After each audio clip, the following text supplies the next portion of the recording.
Dragons, important announcement here about the Creative Arts program in the middle school. For those of you that are interested in applying, we talked about it a few weeks ago in school in fifth grade class homerooms or during class about what you need. There are 3 components to applying for the Creative Arts program.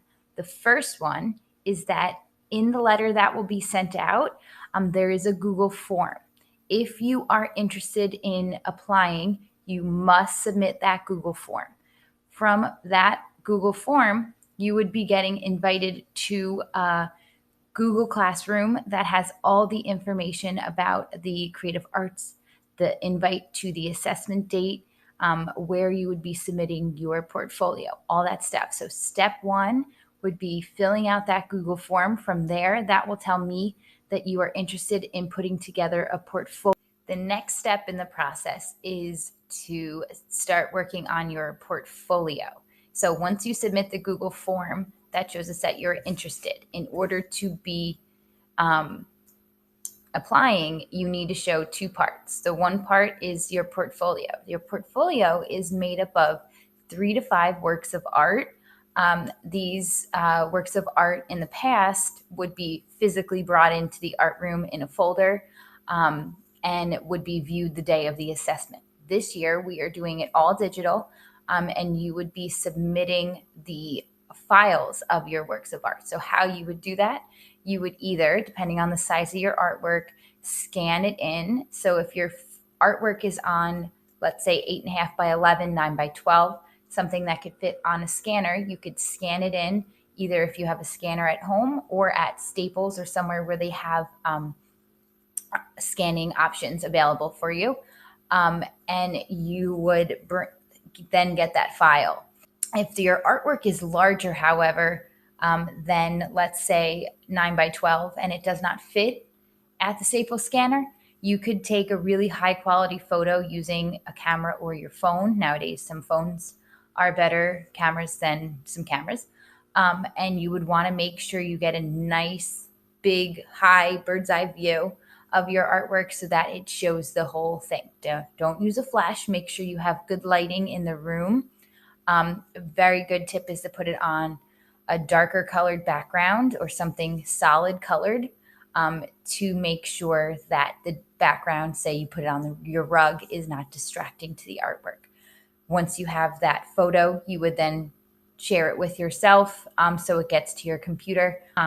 That is the second step in the process, which is gathering your portfolio pictures. These are, once again, your artwork that you would be showing if we were in school. You want these to represent you and your talent, and you want to show a range of materials. So here we have in simplest form what you are going to be submitting once you have your file. So for example, you are going to be creating Google Slides. You will notice that you will name the file your first and last name, Dugan, Creative Arts Portfolio. Once you have that, your title page, and I will include this in a typed out form, it will say the Creative Arts Portfolio.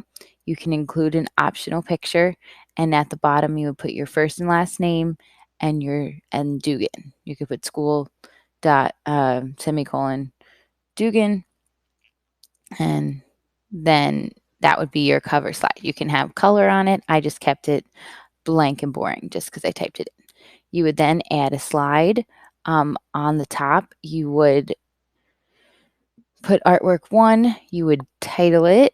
I mean, you don't have to have artwork 1, but it would be for your first work of art. You would add your title. You'd have the materials that you used and the size. And then down here, you would insert the photo of your artwork. Okay, same thing goes for the next slide. This would be your second work of art. You would put the title, materials, and the size, and then you would insert the photo there. When you're scanning in your photos, just as long as you add them to your drive, they'll be very easy to insert. Artwork number 3, same thing. Artwork 4, artwork 5 is a portfolio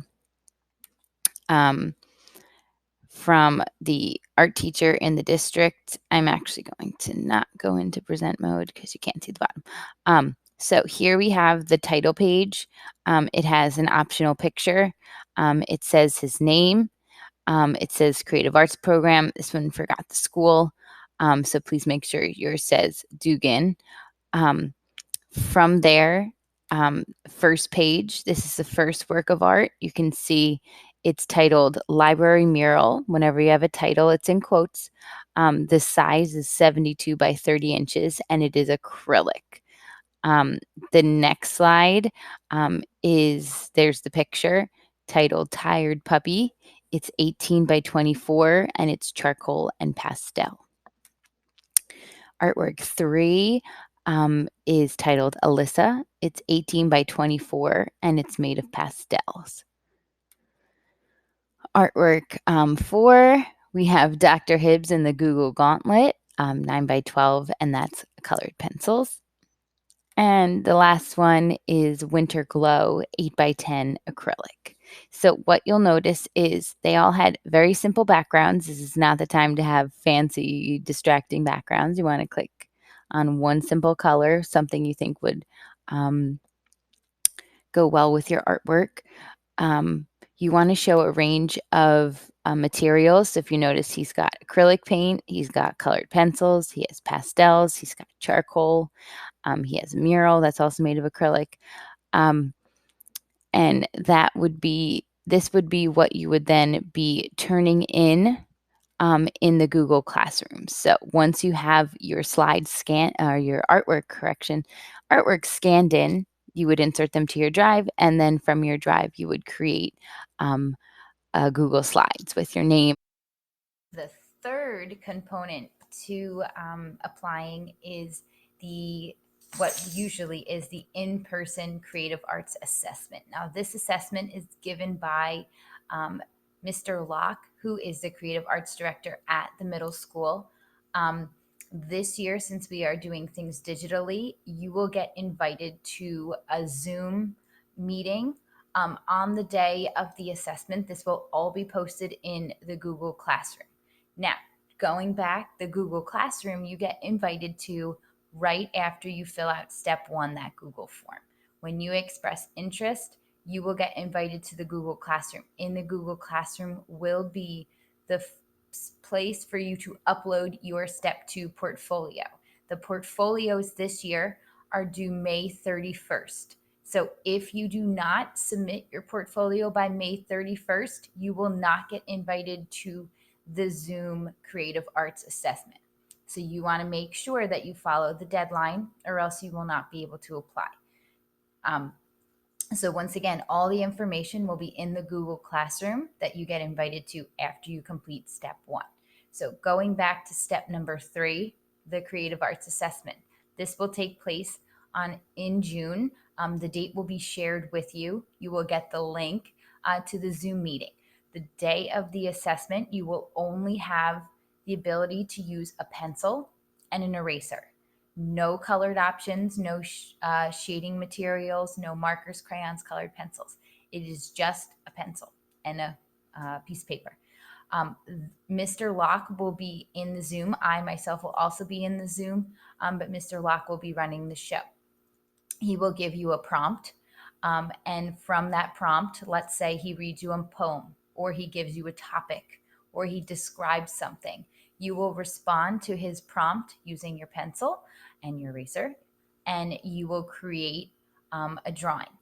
That drawing plus your step 2 portfolio will determine your acceptance into the program. Just a reminder about the program. The program is for allows 30 students out of the 3 elementary schools that go to MMS.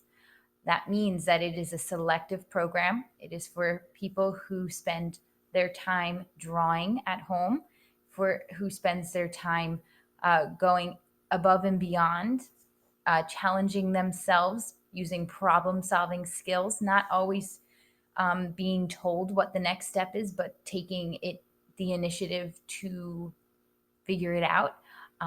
So this is a very awesome program. It is not the only art option at the middle school.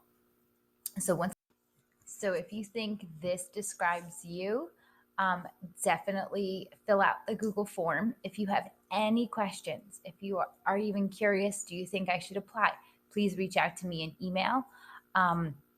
If you have questions about what pieces you think would be good portfolio pieces, please reach out in email. I am here to help you. And I can't wait to see your portfolios, and I miss you all.